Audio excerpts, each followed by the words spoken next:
would say do what feels true to you and feels comfortable for you. Like you can write down, like brainstorm, what are 5 things about me that make someone want to follow me, and really just target people that way. And it takes time. Like I don't think you're going to just post one video and all of a sudden have a huge following, but the more you build up to it. Yeah. Okay. Sorry, yeah. But you think someone should find their niche before starting, or start posting and find that your niche on the go? I think you could do either. I think you could definitely have success either way. But I think now, if I was going to start over from scratch today and had no social media platform, I would be super clear about who I want to target, because that's just going to help you cut out the less time, right? Exactly. Yeah. And it's still going to be a struggle. Like even people, myself and people who have solidified platforms still struggle with engagement. I mean, if you look at my TikTok views, it is nowhere close to what it used to be in 2020, but I've just evolved and I've accepted that I can't control the platform. I can't control TikTok. All I can do is post what I want to post and try to reach the people that already follow me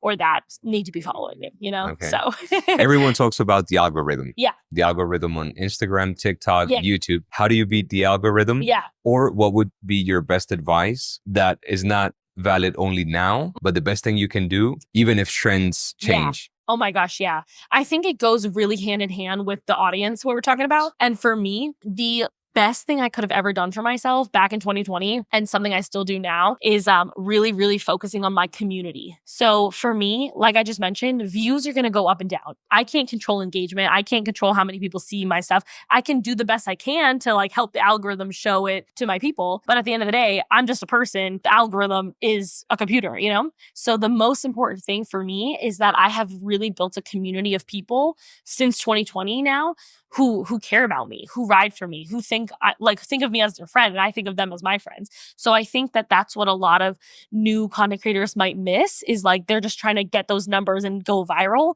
Whereas to me, being viral, obviously, is fun, but it's not always the best thing. I've gone viral with the wrong audience. And then unfortunately, it brings me, for example, working with brands, I like to have a really strong female demographic on my page. Sometimes I've had videos go viral with a male audience, and then all of a sudden I have all these male followers. And you don't want them, right? I'm like, get away from me, please. Yeah. What do you do then?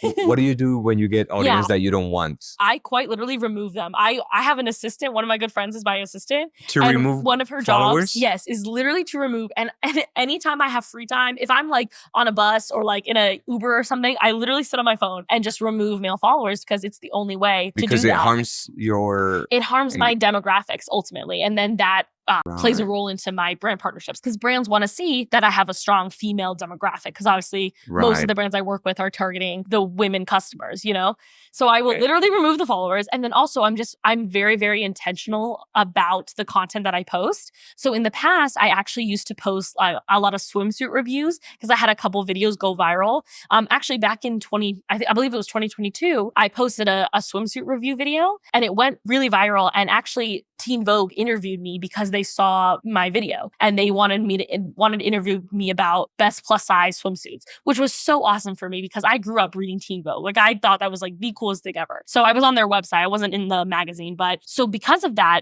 swimsuits became a really I guess you could say staple product on my Amazon store, my affiliate earnings, all that. But I noticed, unfortunately, the more swimsuits I was posting, they were unfortunately going viral with the wrong audience and bringing male attention to my page. So I kind of had to stop doing that. And unfortunately, that was unfortunate for me, because I enjoyed doing those videos, but it's kind of a give and take, It's okay, what's the benefit versus it's bringing me all this negative attention that I don't want, And then with and not just male and spam followers also comes fatphobic comments.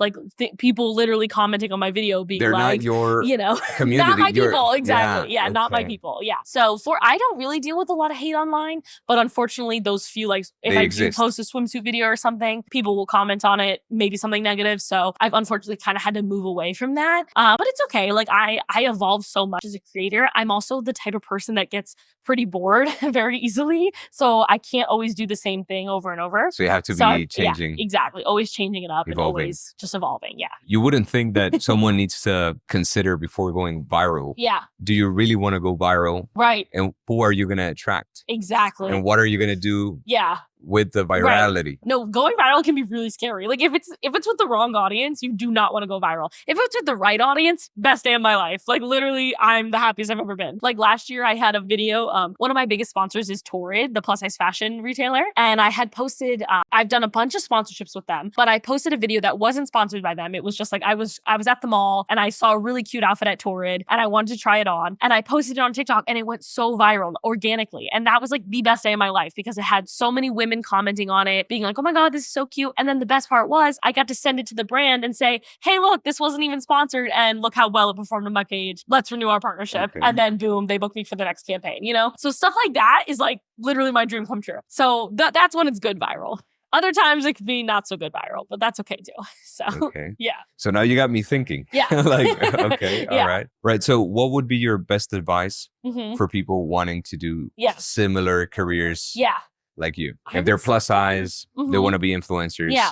I would say, honestly, just go for it. Like, stop overthinking it. Stop asking what's the best advice. Just go for it. Just like, go you know for what I'm it. saying? Start doing it. Yeah. Like, Show just, up. Yeah. Like I mentioned earlier, you cannot apply to be an influencer.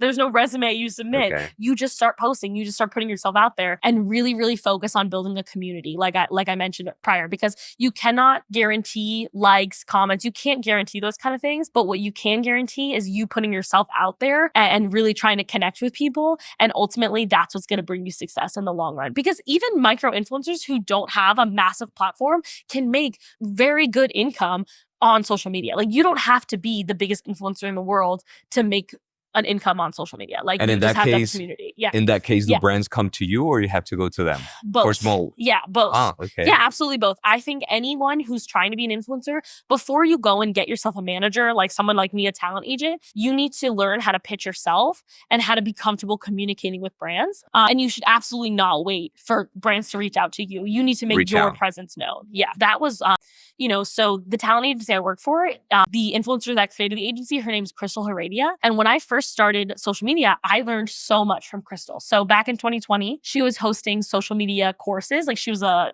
coach for social media. And at the time, I had just started growing on TikTok. I knew I wanted social media to be my job, but I had no idea what to really do. So like I mentioned, I was in school. So I started taking Crystal's classes. And one thing she really, really drove home was like, you need to make your presence known. Don't wait for brands to reach out to you. You need to, even if the answer is no, even you if need to reach out to them. Exactly. Yeah. You need to reach out to them. Even if they say not at this time, they still have you on their radar, and you're only going to grow. So once they see, oh, you've now grown 20,000 followers and you were interested in us then, okay, now we're interested, So the best thing you can do for yourself as a creator is really learn how to communicate online. Email etiquette. I can write, not to toot my own horn, but I write really good emails. And I think I write emails better than I speak. Yeah, like I've learned the language and I've learned how to really just pitch yourself. That's the thing, is it's like you have to just be very comfortable pitching yourself until you're at a place where maybe you decide to get a talent agent or a manager in the future, But I would say if you're just starting out, do not wait to get an agent or anything like that. What's a good number? What's a good number to start reaching out? So honestly, there's no real number. Even if you had 2,000 to 5,000 followers, you can be that micro. And if you, first of all, don't do it unless you have a really solid platform. Like, don't, if you still have, your family photos and grandma's birthday, like, you know what I'm saying? It needs to be professional. Yeah, it has to be professional. Exactly. Like, once you have a professional feed of really high quality content and really strong, content that represents you, that's when you can start reaching out, Okay. Something sustainable, maybe? Yeah, exactly. Something sustainable.